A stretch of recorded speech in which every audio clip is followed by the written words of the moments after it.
Hello, everyone, and welcome to Be Bold, Fierce, Unstoppable. I'm your host, Zach Lyotis. And today's podcast, I have the beautiful Christine Woodward. She has been designing dreams for over 15 years, from her time in advertising in New York to designing spaces as an architect and interior designer for some of the world's most luxurious brands. She now designs and constructs her clients' business dreams. Christine strikes a perfect balance of design thinking and action-based methods to get her clients' dreams over the finish line. To further her mission of empowering women, her consultancy 19th & Co. launched the Jedi Project, a mission-driven training program for women to level up in their confidence. Christine, welcome to the show. Thank you so much, Zach. It's very nice to be here. And I love the Jedi comments. I'm going to use that. So awesome. Oh, it's not a Jedi. I think it's a beauty project. Oh my God. Yes, it's called the Beauty Project, but it is Jedi. I love it. That's so, I don't know why. I have dyslexia sometimes. People don't realize. No. Well, it's a different spelling of Judy also. Yes, because it is the first two letters of two women's names put together. Yep. But I guess it is a little Jedi experience that it is. No, I'm digging it. That's awesome. So everyone, it's the Judy experience or the Judy Project. And you become a Jedi while you're going through it. You do. What a way to start the show. Yes. So Christine, bring us back to your 15 years in advertising in New York. Is that your humble beginnings? Yeah, that doesn't sound very humble, but yeah, we can start there. That sounds quite glamorous. And actually it was about 2 years in advertising. So interning while still an undergrad, and then a year in advertising in New York. And that was at that point when I realized that wasn't quite the creative outlet I was looking for. I was on the account side. And as anyone in the advertising world knows, the account side is very much a hand-holding experience of your clients as opposed to the creative part. Thought about transitioning to the creative side, but it was really, I was on the Wendy's account, so the burger joint, and not the most inspiring project to be on, right? And I looked even across the rest of the firm, and this is the largest, advertising agency in the world next to Gray Worldwide. It was McCann Erickson. And which just is now called McCann, but looking across all the other companies that we represented, and there wasn't anything that I could really sink my teeth into and go to bed or wake up feeling really satisfied and fulfilled. So I left New York and I left what I had worked so hard to get. So yeah, I will say it's humble beginnings because I was already making a pivot at 23 years old after I had done my whole undergrad and interning experiences all focused on advertising. So I was already making a pivot, something that I think no matter what age you are, most people are quite paralyzed to do. But I'm actually proud of that looking back on it now, because it was the beginning of my practice of pivots. And I think the more you practice pivoting, and I'm not saying pivot for the sake of pivoting, but when you find yourself looking to that idea or really leaning toward that idea, it's really the ideas you should take and seize that opportunity, because the more you hesitate to take those pivots, the more you'll become that much more paralyzed and you just will never pivot. Anyway, so all that to say, so yeah, I guess you could say those were my humble beginnings, because I had to take the huge leap of faith and pivot and try to find a career that I was going to feel really satisfied in. Here I am, 23, and who knows what you really feel when you're 20. I mean, 23 is a baby. Let's be real. Right. That's and you're supposed to know what you want to do, when you grow up. And I push back on everyone. I think we're always exploring what we want to do when we grow up. When you're 40, when you're 60, when you're 80, there should always be that drive and that curiosity for that next step. So after New York, moved back to San Francisco and joined a firm, actually, thanks to my best friend at the time, or who's still my best friend, but it's her birthday tomorrow. So shout out to Tiffany Lawrence Jensen. So she was working for an interior design firm and knew that was something that, was a creative outlet I very well could find my groove in. And she got me a job, which was great. And I then did a year there and realized, yeah, this is what I wanted to do. So it's kind of that apprenticeship to dip my toe into it, a new industry. And from there, wanted to make sure I didn't hit a glass ceiling. So I went and got a master's in architecture as opposed to interior design. especially given the design industry being, or the architecture industry being so male driven. Mhm. So did that, got a master's in architecture. Let me tell you, when you don't have an undergrad, the master's degree is that much longer. So it was a 5-year program where I had to work simultaneously. And needless to say, it was not easy. And because it wasn't everything I wanted interior design, and again, was only doing the architecture program, so I didn't hit a glass ceiling. For better or for worse, that was my decision. So, getting through the program was like pulling teeth. It wasn't my passion. Interior design was more so, but I had already, gotten into it. So, and I was steadfast on not wanting to hit that glass ceiling. I think because there was so much about that female empowerment, I wanted to break through that. What was so known in the industry of men become architects. I mean, it was just in the architecture program, and it was probably a third of us were women. So I wanted to be one of those to prove to myself and the world that, this is a space where women can occupy as well. So I think that was less about even the glass ceiling. I mean, it ties into that, but more about female empowerment. And I wanted to be a walking example of all areas of trying to empower women by way of my own life. So then started practicing interior design, interior architecture for 15 years, both primarily in hospitality, some residential, some workplace. And it was at that point, at the tail end of that I had climbed the ladder working at some of the biggest firms, Gensler, Restoration Hardware, working directly with CEO. And that I pivoted to at one of my last firms as design director and asked if I could be a director of operations, which is just unheard of. And I mean, that was it. I finally found something that I could do, that I could say I wanted to do it for free. And I wanted to amplify that again, just grow so much beyond one client. And so I, again, took another leap and went out on my own, started my own consultancy. And that the rest is history. I think from that, it then started to blossom from there, because all of my friends and colleagues would see what I was doing, seeing how much I was inspired by what I do, and wanting for themselves to practice their own craft, but not get bogged down in the business side of things. So I said, well, my goodness, I love the business side. That's what I do. Come under my umbrella of 19th and Co. And you can practice your craft so we can be in these different verticals. And that was the start of 19th and Co., which is why it's called 19th. What a story. Sorry, I kind of just kept going there, but no, that's incredible. Like, thank you. At 23, I had no clue who I was at 23. I know. Never mind all these transitional phases that you went through. That, like, right there, it just shows, like, when you're talking about the glass ceiling, I kept on hearing it's a way she just kept herself motivated. It's a way she just kept herself nicely put. Yeah. But the best thing I heard you say, and I mean, other than you said everything that was incredible, trust me, but one thing that stuck out was to wake up satisfied. Mm-hmm.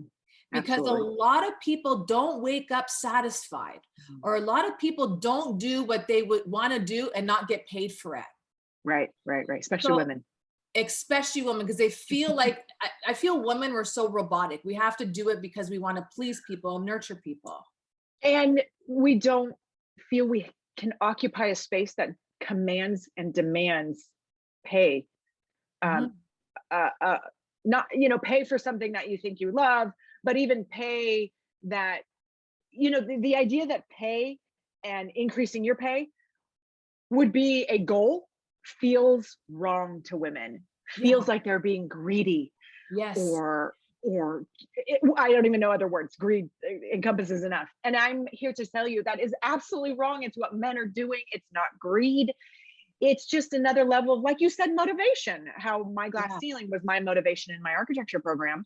That's exactly, if pay is your motivation, fine.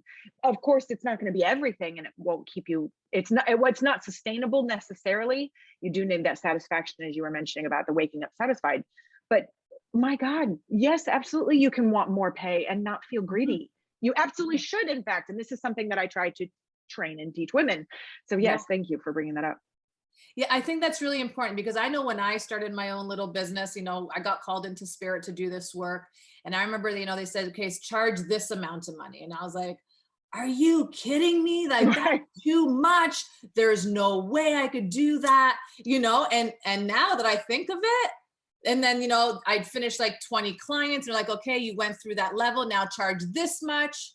And I'm like, are you nuts? That's like $50 more. And I hear, yeah, Right. so. And I'm like, I can't do that. But then it's interesting that my clients would come in and be like, Zach, you're worth this much. And I Yeah. was like, oh, they must have got the message from the heavens. Right. Yeah. And it really is. It's so much about, and let's just use this as a metaphor, really, Yeah. right? About just to put a number to it, just to make it quantifiable. And that is, let's just say when we're talking wages and we're talking what you command, whether you own your own business or you're asking for promotion, let's just say that dollar amount, stop thinking about it in terms of greed and think about it like you just said, that value that you bring. It's not your worth, it's the value you bring. And we need to delineate between the two, because no, it's not your worth. You are worth so much more on so many different levels. And I don't want to tie it to money, but it's so important that women understand that this world runs on money. And if you think you're actually, I don't know, bigger by not caring about money, you're missing out on the point of the game. And that is why we are in this gender gap, among many other things. But because we are not fighting for the money on the table, we're going to get left behind. We're going to continue to get left behind. So that's just a great metaphor. And let me say that money on the table, let me say it's really about the value on the table. If you don't fight for the value on the table and the value in the room, then the guy who raises, and I really mean the guy who raises his hand first, is going to be found more valuable.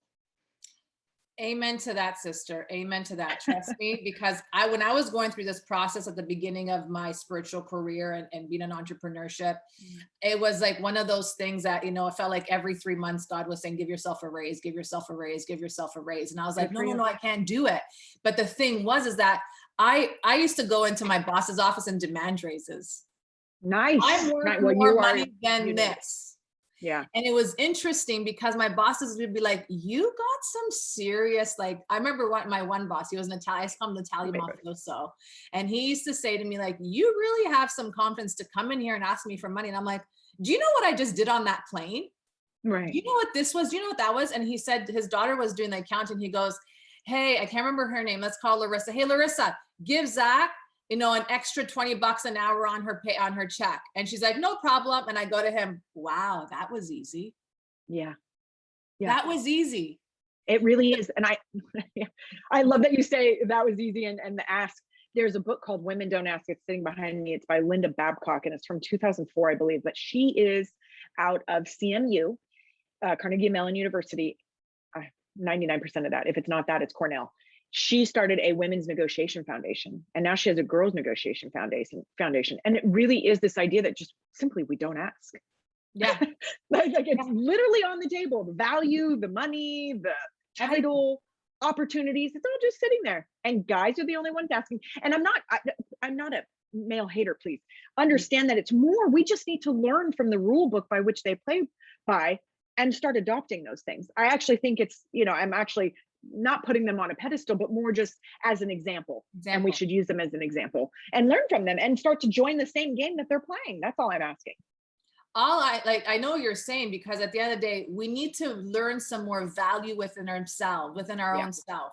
We have to find that courage. Men see the value they bring to the table, and they don't even think about courage, right? But I'll just leave it that way, the high achievers, right? But at the end of the day, they're the ones that have the so-called, let's say, the kahunas to go and say, I demand more money, or I want more money, or I'm going to leave. We're women going to think of, how am I going to take care of the kids? How am I going to put food on the table? What's going to happen next? All these things where a man just thinks about, I could just take the next step or the next pivot. And this is about women empowerment in such a different way, because it's really about being courageous within yourself.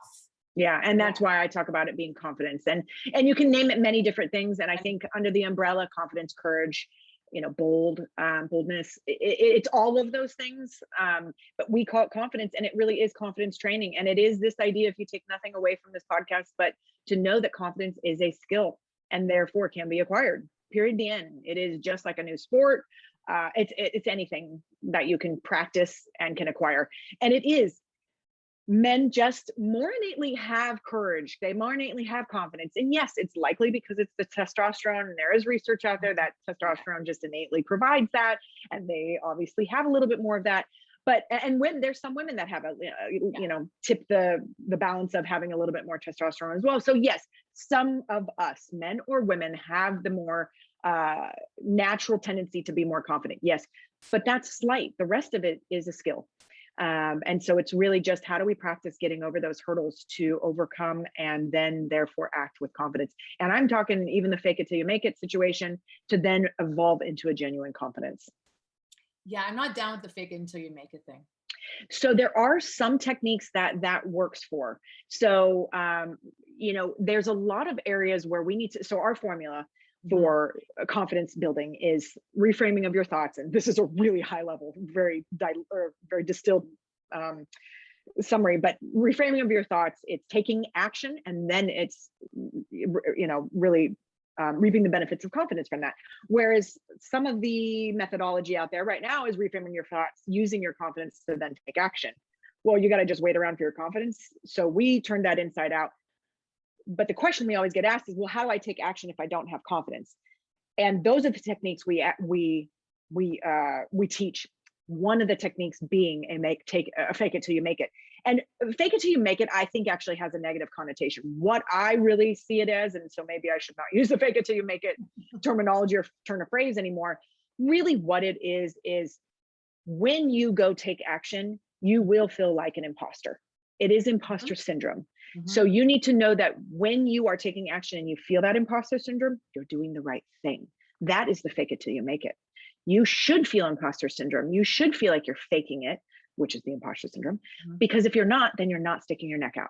So that's why I say fake it till you make it actually is something that we encourage. It is something that you need to raise your hand before you think you're ready. Then once you get selected, you go get prepared. And that's the imposter syndrome that you need to lean into. With the caveat, too much imposter syndrome, certainly, too much faking, certainly, you can get to that debilitating state. So it is a balance of that. So you spoke about changing your mind and changing what your word's saying. Then I was going to actually speak about the inner critic, because that's so big. So you went through like a huge pivot at the age of 23 and you did all these things. How did you deal with your inner critic, or was it there? Did it not show up enough? There's a lot of women that are going through that. Yeah. Right. I think in any one of my pivots, there's this crescendo breakdown. There's literally, a crumbling physically, because your world is crumbling around you, especially when you're 23, right? You think it's the end of the world. Yeah. The younger you are, the more you feel it's everything that's around you, the crumbling. And it is, that's kind of the hitting rock bottom. And it's I think you need to hit that rock bottom. You need to crumble completely physically and mentally and emotionally to exhaust yourself of those emotions and that thought process, so that when you're exhausted and you get rested, and I'm literally meaning the process by which I went through, right? You're so exhausted from that process of crumbling, you kind of get some rest and rejuvenation, and that you come back stronger. You come back with a new lens, because you turn a corner. You realize you don't want to be there. Yes, it was heartbreaking. We're past that heartbreak. And that's actually something we train too, is timing your emotions. So you need to go through that process, absolutely, but wallowing, absolutely not. And so there's allowing for that time, putting a time limit on it, and moving forward, and having that self-reflection to understand, here's where I came from. I just allowed myself to crumble. Now I'm going to pick myself up and I'm going to keep walking forward. And what path is that going to be? And that's the exciting part. I think that just gave me chills. That's the exciting part, because once you come back from that crumbling state, it's the world's your oyster. It's anything now. And I think that should be, knowing that that's around the corner when you have made that decision to pivot, should be what fuels you to know that that pivot is an exciting thing. It's scary. There's lots of choices, but it's exciting. It's scary. It's scary because it's unfamiliar. Unknown, for sure. Absolutely. And that is something we talk about too. And I think, so much of the leaps I talk about, and the pivots is what I'm saying synonymously. The more you do it, the more you get a little bit more comfortable with the uncertainty. Don't get me wrong. This is not like I'm fearless about uncertainty and the unknown. And this is what we talk about too. It's not about being fearless. It's about fearing less.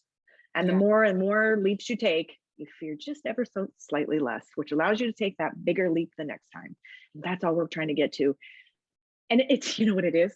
You know what they talk about in finance when they're like, you're in college course and you're getting a loan for college and they talk about compounding interest and they're like, Mhm. remember, you need to put some money away right now because it'll compound, because by the time you're 40, it'll be that much less from compounding interest. Yeah. That is exactly what confidence is. It's compounding interest. It's compounding your confidence.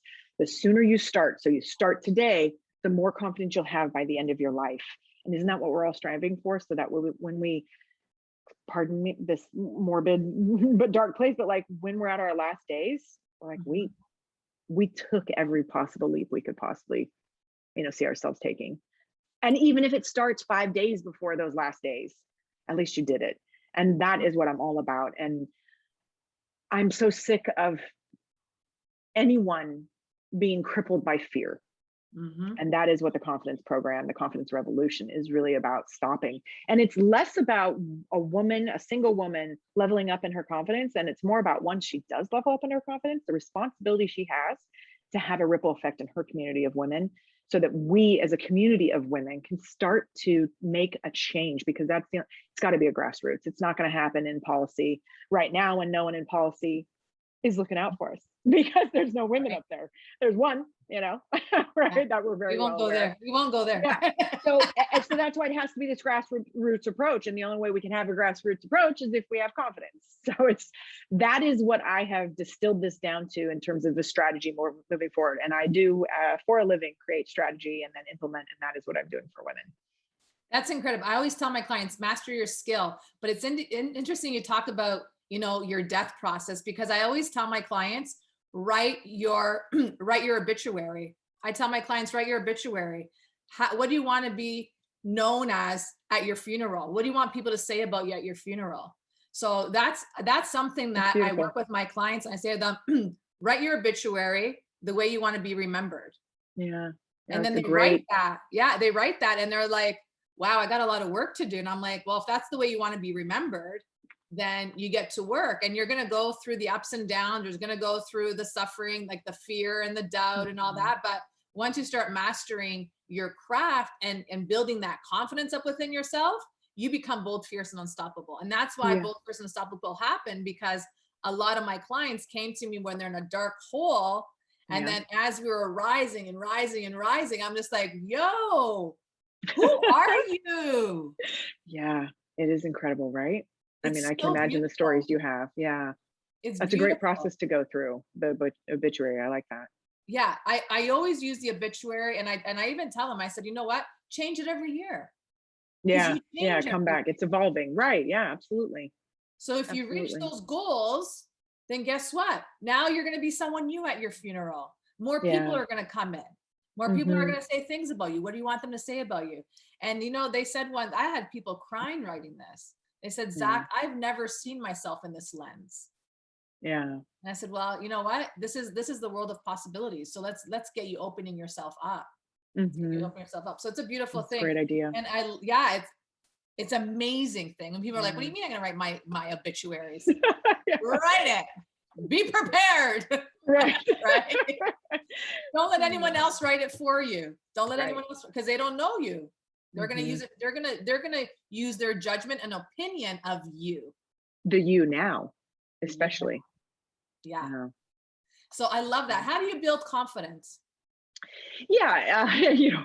Long process, certainly, Right? but not long in the way that I want any listener thinking, oh man, getting Yeah, discouraged by absolutely. that. It's more, again, like any skill, but you can definitely walk away from listening to this with these 3 tips. Mhm. The first is to dust off your idea. And you know what I'm talking about. You've got an idea that's been lingering and dancing around in your head, and it's now probably laying down on the bench in the back of your mind, all dusty. Poor little thing. And there might be a couple too, right? And I'm just asking you to just choose one. There's going to be some version of right and some version of wrong. Just choose one.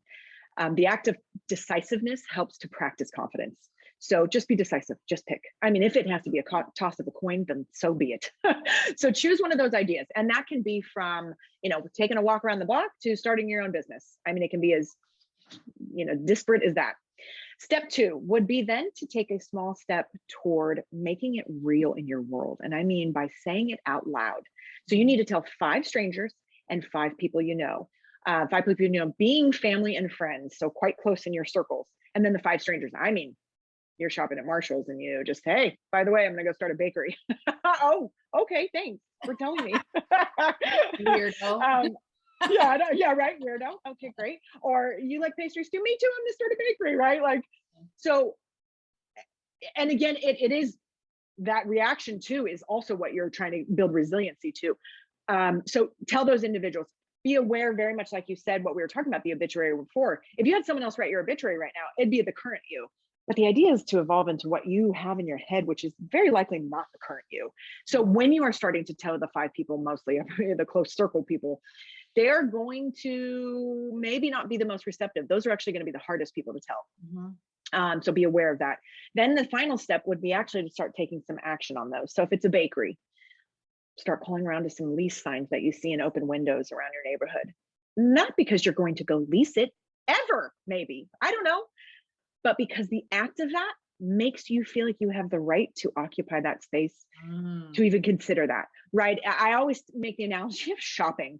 So very much like you're walking by Neiman Marcus or something and you think that dress, that's a Prada, item. Oh my God, I couldn't afford that. It's not me. It's not me, right? Socioeconomic level, whatever you might think it is, stylistically, go into that store, go try it on. It is you. Sure, it might not be the most economical minded decision. Sure, that's fine, but set that aside. The idea that you can be anything. And if you really do want that Prada dress, there's a will, there's a way. Start saving now and you can have it in 5 years. There is no, you can't have it in my mind. I use that lightly. There are a lot of individuals in circumstances that I get that. And I hope to work on those by way of a give one or get one, give one situation, like a Tom's model for our program to help the disadvantaged. So please know that when I say that, this is for, yeah. With that, that's the final step. Start taking, and if it's the walking around the block, go find some inexpensive tennis shoes or go dust the ones off in your closet and pull out that outfit and have it sitting out in front of you. And hopefully, it's sitting out and looming over you for 3 days gets you to actually take action on day 4. So those are the 3 steps. It's beautiful. I love the 3 steps that you said, because I've been practicing waking up at 5:30 for the last year. Oh. Good for you. That is something that has always been on my bucket list, but yeah. But now I'm like, I need to get up at 4:30 now. Like now I love my morning time with me. Totally. Yeah. That now I'm like, I want to get up at 4:30 now. And the thing is that sometimes I'm like, my alarm will go off at 5:30 and I'm like, oh, not today. It's just not happening today. And yeah. I don't punish myself for that. Because out of the 7 days, I did it 6, and 1 day is not going to kill me. Nice. Right. That's a great point. Yeah. So I always say this: if you could visualize yourself in that product, if you could, it's the visualization. It's the visualization. Absolutely. Right? And if you could think about it, that means you could have it. Agreed. That's why I love in most circumstances. Yeah. In most circumstances, but even when I think a lot has to do with mindset. Wouldn't you say that? Like, I think that's 90% of it. And then there's the hurdle of taking action. But I think, like you said, the visualization, if you can visualize yourself, you've already started to take action. So then you already started to chip away at your concerns of taking action. Yeah. So even this morning, my alarm went off at 5:30 and I've been starting to work out because like you said, put your workout clothes out there. So now I used to get up my alarm used to go up at 5:30. I used to be like, no, I need an hour. Cause I'm like that. I need an hour just to wake up in my bed. Like I know my alarm's going to go at 5:30. I'll roll out of bed at 6:30 and I'm okay with that. It's going to take time. Yeah. Rome wasn't built in a day, right? Yeah. So this morning the alarm went off and I was working out yesterday. I went to get off my bed. I'm like, oh my God, my muscles are still sleeping. I couldn't walk. So I said, I'm going back to bed for an hour. And I went back to bed 1 hour, got up. First thing I did was put my workout clothes on and went for my walk. So it's a process. Yeah. It's that process. Absolutely. It doesn't happen overnight, like you said. Yeah. And giving yourself that grace for the process. Yeah. Yeah.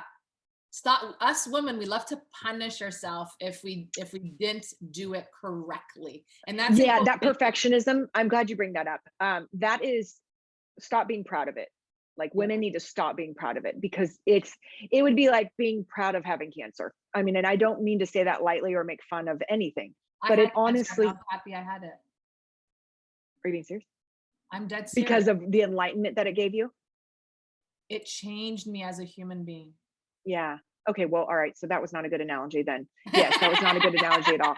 Okay. It'd be like having perfectionism and having like being proud of like the worst hairdo of the day or something, Yeah, right? yeah, yeah. No, I got to yeah, find a better analogy because you're right. I can see cancer being transformative and perfectionism is not. And no. women need to stop being proud of being, oh, I'm just a perfectionist. Stop saying that. Stop being proud. It's actually hurting you. You need Yeah. to live a life that is just good enough because guess what? Good enough, well, you're going to move the needle. Perfectionism, you're going to paralyze yourself and you're going to procrastinate. You're not going to move any needles. So stop being proud of perfectionism. My God, it is a pandemic that affects the female community. It is terrible. And everyone needs to stop. It'd be like being proud of the pandemic. That's what it's like. Like, are you kidding me? That's a good analogy. It's like, I'm proud of COVID. Although COVID has been a very enlightening period as well. That even changed me too. Yeah, me too. Me too. Okay, I clearly have to find a better. The point is stop being proud of perfectionism. It is not a badge of honor. In fact, you should be very ashamed of it. Not that I should cast shame on anyone, but it's more this idea that we need to change that mindset. It is not a goal. It is not a badge of honor. It is something that needs to change. It needs to be just good enough because you will get so much further in life. Yeah. And then you'll stop also being so pretentious. Not you, one. You No, know no, what I no, mean? About being you know what I mean? There's a lot of women that have that pride that's like, you're not doing anyone any good, really. And you're, casting that shadow on your kids. On everyone. But On my everyone. question is this: when I hear people tell me Please. they're a perfectionist, my Oh, response drives is me crazy. to who are you a perfectionist to? And they Ooh, go that's to good. everyone. And I say, no, because your perfection is not my perfection. Right. So you need to ask yourself, who are you being a perfection to? And let me tell you this situation, because you're going to laugh at this one, girl. Like, I know we've been like, this conversation is incredible because I had someone just walk into my office one day and she goes, oh, I've been guided to come to see you. And I said, sure, sit down. Cause I have like an open door policy. Anyone could come in, come sit down. Let's have a conversation. People just off the street used to come in. And she says, oh, I go, what do you want to talk about? And she's like, oh, I'm excited. I'm going to go for like my job reviews tomorrow. And I'm so excited. She's like, I'm such a perfectionist. I know everything has been done perfect. And I can't wait for my boss to give me his feedback. And I said to her, but who are you perfect to? And she goes, what do you mean? And I said to her, no, but who are you perfect to? Because exactly what I said, what I think is perfect and what you think is perfect are two total different parallels. At the end of the day, it's not what it is. And next thing you know, yeah. And the next thing you know, she comes the next day. And I go, and she's sad. And I'm like, what's wrong? And you have to remember, I never met this lady. She came off the street. Right. And I go, what's wrong? She goes, I did really bad on my job review. And I said, why? What happened? She said, my boss told me my stuff was awful. Oh, that's a burst bubble. I Yeah, said, what goodness. happened to the perfectionism? Yeah, I think it's a blinding. Yeah. Yeah, that's that pride that's blinding. Yeah. It really is. There's a quote by Helen Keller that it's either Helen Keller or Eleanor Roosevelt. Don't worry about seeking perfection because you'll never find it. And it really, it is. It's like, again, I can't even say it enough. We need to stop acting as if it's something to be proud of. And that's exactly, we need to stop acting like something that we need to be proud of. And this is what it is when it even starts, like, let's talk about entrepreneurship and starting your business or starting whatever it is. Oh. Everyone will say, I need to have this. And listen, I was that person. So I'm speaking from my own experience. Okay. Yeah. I need to have this done and then that done before I could do this. And I have business to get this plan and yeah. All that's a waste of time. And then that's what happens too. That's what happens in perfectionism. You're wasting time. You're spinning wheels.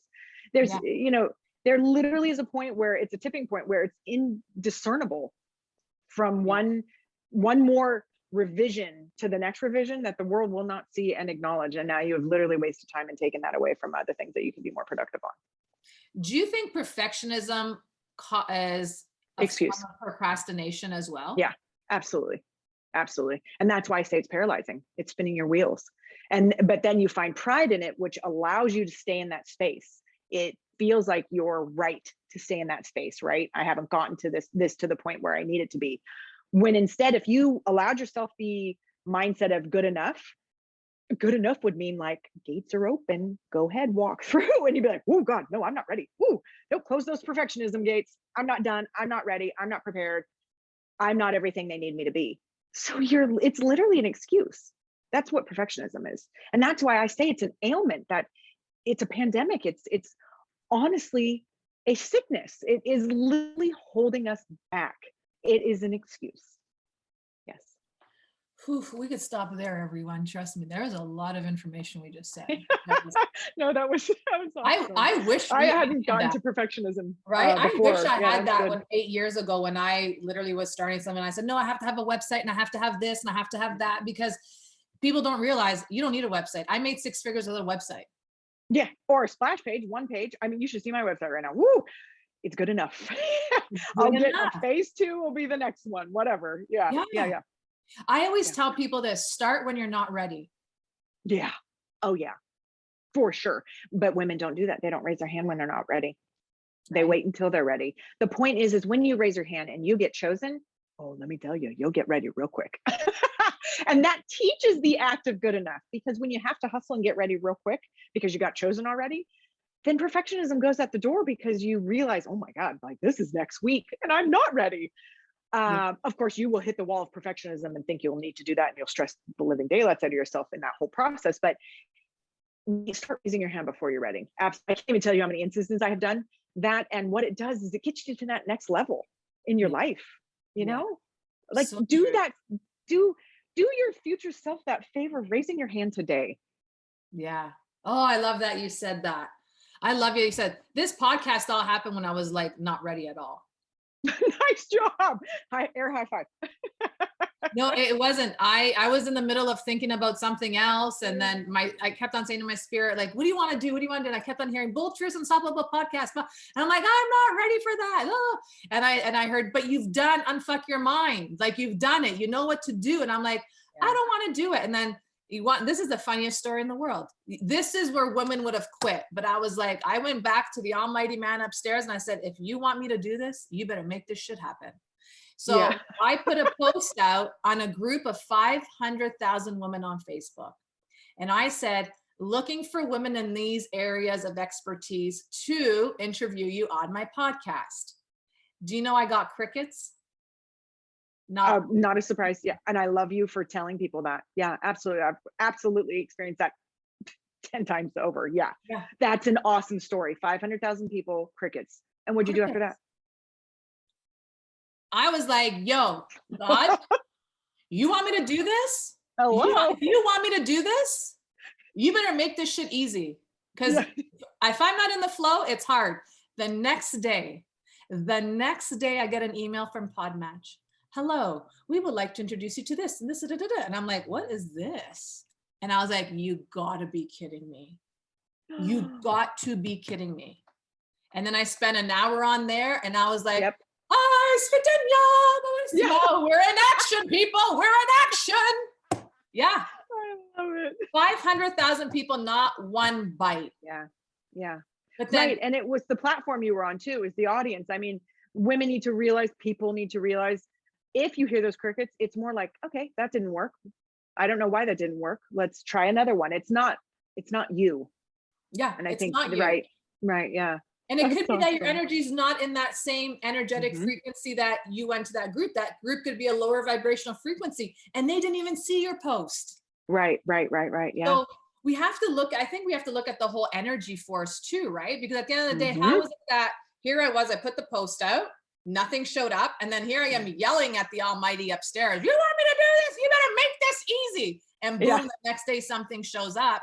And I literally have had so many incredible guests like yourself come on here. And I'm like, this is the caliber of people I want on my show. That's why that didn't work out. Right. When you have that self-reflection of those situations, you're like, well, God, good thing that didn't work. Yeah. Yep. I hear you. I hear you. That's an amazing story. Such a good one. And again, one of those that's not an Instagram filtered image of you on your podcast, right? It's more, no, I had crickets when I started.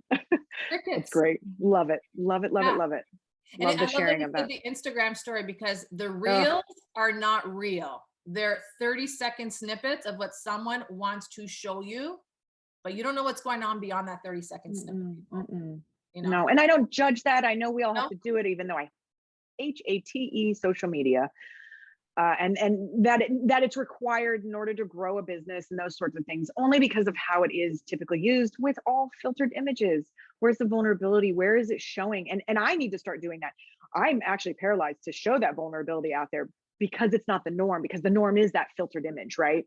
And that's something I'm challenging myself with. I haven't raised my hand yet on that one. Also haven't had time, but because I don't value social media. So I need to get out there more. But when I get out there, that's what I want to show. I want to show the non-filtered, it's almost like those images and the models that would come out without makeup and have photo shoots without that makeup. That's what more should be happening. That as a metaphor. We don't actually have to come out with no makeup. That's fine. Yeah. But it's the metaphor for that we need to show, like you said, the humble beginnings and how we got to where we are. I loved being vulnerable on social media. When I came out of depression, the first thing I did was on social media. I said, I've been depressed for the last 2 years. And people were like, what? And I said, you didn't notice that, because I was writing inspirational quotes for myself on my social media. I wasn't writing it for anyone else. It was for me to go back to look at my own quotes. In the morning, I would write a quote. And someone said, I used to get messages on social media and people say, it looks like you got your life together. And I'm like, far from that. Yeah. I'm depressed. Yeah. And so see the difference there, because they're like, oh, she must have her life together. Hell no, I don't. I'm depressed. So when I came out and had this depression conversation with people were in shock.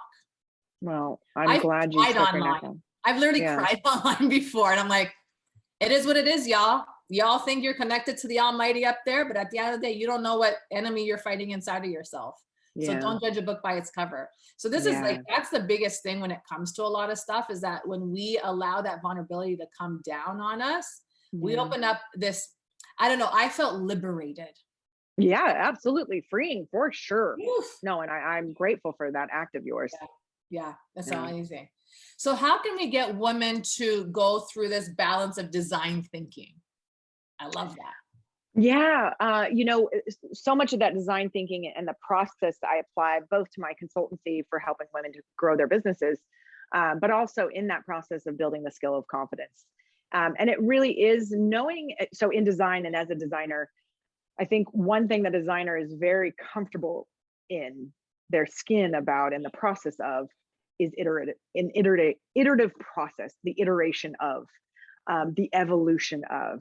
So, I mean, you could even say, even in finance, a financial model would be an ever evolving iterative process, but it is that idea that there isn't, point A and point B, and that's it. There's so much along that journey. And that's the design process that I teach. I mean, even in an organizational chart, I'll want clients who want organizational charts, and it's not a right and a wrong organizational chart. It's here's how you are now. Here's phase 1 of where you want to be. Here's phase 2, phase 3. Here's the ultimate in 5 years or 10 years. But the crazy thing is it's not, done at that point, because it depends on who gets brought in. They bring different skill sets. Then we make a shift. And it is this ever evolving and molding dialogue and form. And so that's how I see that. You can imagine that org chart is very much like one's confidence, and it is ever evolving, and we're constantly layering onto it, but also shifting it. So do you work with solopreneurs, or do you work with businesses and like larger scale business, like entrepreneurs? Both small and medium-sized firms. Okay. Primarily. Yeah. Okay. So what would you tell every woman out there that wants to start her business but is fear-basing it right now? Fear-basing it. I like that. Start business, or has been in your business, for a year and are ready to, you're kind of blowing up, but lacking that structure that you need to be able to scale, and even that vision to be able to scale. That's where I come in. So I am your right-hand man to help create order out of that chaos that's in your head, and take it off your plate, really. In my consultancy, it's so much about removing that from the owner's plate so that they can get back to doing what they love, which, if that's designing in the space of interior design, if it's having more time for their family, or if it's business development, diversify services, whatever it might be. Amazing. Can we talk a little bit about 19th and Co. for anyone that needs to come and see you, everyone that needs to? Please. Let's talk about 19th and Co. Who are you? Who do you work with? And what results could someone expect from working with you, other than having this incredible knowledge that you have inside of you from Yeah. 23 years old. Yes. Yes, it is exclusive to the design industry for the most part. We do work with creatives because creatives are very much their own breed. But you know, how I work, like I said, it's that right hand man. So when I say I come into your business, it's virtual for the most part. I'm nationally, I'm across the country, and it is getting in, my hands dirty in their business, in the operations, the recruiting, branding, marketing. It's everything. It's a 360 consultancy. You don't have to be a woman. I don't limit it to women. I do limit to women as my consultants, but not in terms of our clients. And the name 19th and Co, I do want to give a shout out, is actually after the 19th Amendment. So the women's right to vote, that's one of our last big strides as a community of women. And that was over 100 years ago now, actually 100 years ago, a couple months ago, or last year, I believe. And it's time for that next big revolution, which I'm charging the path for, confidence revolution. I just got goosebumps when you said that, by the way. I thought that No. was, I felt that. Thanks. That, you know what, just to have the right to vote, even though I'll be honest with you, I'm not a voter. I'm Come not. on, Zach. Come on, Zach. I'm not, but this year, oh, Right? this year, I'm You voting. did. Oh, Yeah. I was never a political girl, a woman. Yeah, and it's not even nothing. about politics. It's understanding that if we're going to have policy that affects us, the 19th Amendment, Yeah. the only way we can get it put into action is if we vote on it. So I'm not into politics either. In fact, I hate them. Yeah. Hate them. And I almost want to buck against the system by not voting, right? Because I don't like politics and I don't want politics. But we need to accept that that is the name of the game. And in order to play in it, there's going to be policies that affect us and we need to vote against them. Yeah. So as much as we all don't like the process, the only way we're going to have a voice is through the vote. Unfortunately, it's not my preference either. I won't touch that one because one thing said, another thing done. But don't do that in your business, ladies. Totally, I get you. I know. Yeah. No, right. Even when we see something we want that we put into action, we want to vote on, that's not even to say that that policy is something that actually is going to benefit us. Yes, but it's a step closer. Yes. Is all we can do for now. And that's what this grassroots confidence revolution is also trying to penetrate at the other end. Exactly. Yeah, so ladies, whatever you're voting on in your life, whatever you're voting on in your company, vote and do what you believe in yourself to do. Because at the end of the day, really, you do have the power to be, do, and have whatever you want. Doesn't matter your circumstance that you're in right now, because we all had to start somewhere. We all had to start at the beginning. Listen, I went into depression more times than I was happy at one point in time in my life. So at the end of the day, I always had to reinvent myself and I was getting stronger and better. So those rocks that you fall down on are not a sense of failure, but a sense of reinventing yourself to someone even better, someone more empowered, someone that knows exactly what they want. I'm getting goosebumps saying this to you because at the end of the day, really, you have more power within you than you give yourself that credit that you have, because you let the little things get in your way. So get working on that critic that's speaking negative to you, whatever which way they're speaking to you, rambling in your ear or keeping your heart closed. Open up your heart. Recognize that we do have that 19th Amendment and 19th and Co. So really, Christine, thank you so much for being on the show. I had this, what a great conversation to have. Thank you. Thank you, Zach. This was awesome. Thank you.